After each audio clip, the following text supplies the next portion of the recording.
শক্তভাবে বিচার করতে হবে। দিনের বেলায় একটা নির্দোষী ছেলে, হ্যাঁ, তার ছেলের বাবা একটা সৎ লোক, কেন তারা গুলি করলো? যদি হিসেব করে দেখি, এই সীমান্তে তারা সীমান্ত আইন লঙ্ঘন করে ল্যাম্পপোস্ট বসিয়েছে। ল্যাম্পপোস্টের পাশাপাশি সম্প্রতি আমরা জানতে পেরেছি যে একটি কালভার্ট স্থাপনের চেষ্টা করেছিল বিজেপি। স্থানীয়দের বাধায় সেটি কিন্তু আর নির্মাণ করতে তারা পারেননি। এর মধ্যে বেশ কিছুদিন আগে দুইজন শিক্ষার্থীকে তারা এখান থেকে তুলে নিয়ে যায়। এরপর তারা চাপের মুখে সেই শিক্ষার্থীদেরকে ফেরতও দিয়েছে। সর্বশেষ এই যে মিজান গুলিবিদ্ধ হয়েছে, মিজানকে কেন আসলে অতর্কিতভাবে তারা এই গুলির ঘটনাটি ঘটিয়েছে? দুই রাষ্ট্রের ব্যাপার, আমাদের এখানে কোনো হার নাই।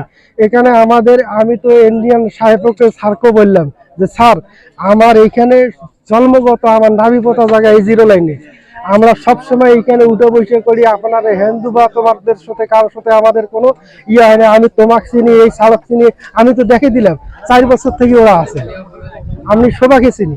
তা আমার ছেলের এই ঘটনা ঘটলো কেন? আপনি এইটার সঠিক একটা বিচার করবেন যে আপনাদের জুয়ান যে ককটেল ফেলে আমার এই যে ছেলেটাকে যে আমার এই হাল করলো, এইটার আমি এইটা আপনার কাছে একটা এটা এখনো কারো কাছে পিস্তল দিয়ে গুলি করছে আর কি, এখানে গুলি এখনো ভিতরতে আটকিয়েছে।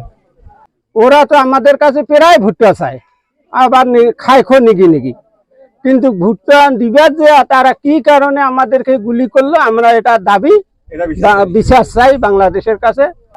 ছেলেটা কিন্তু ভালো, সেটা আমার এলাকার ছেলে, আমার বাড়ির আমার ভাতিজা। তারা বারবার অনেক কিছু করে। আমাদের সীমান্ত থেকে 2টা ছেলে কিছুদিন আগে, হ্যাঁ, এসএসসি পরীক্ষার্থী, সেই ছেলে 2টাকে নিয়ে যায় তারা বহু দুর্ঘটনায় ফেলে দিতে চাইছে।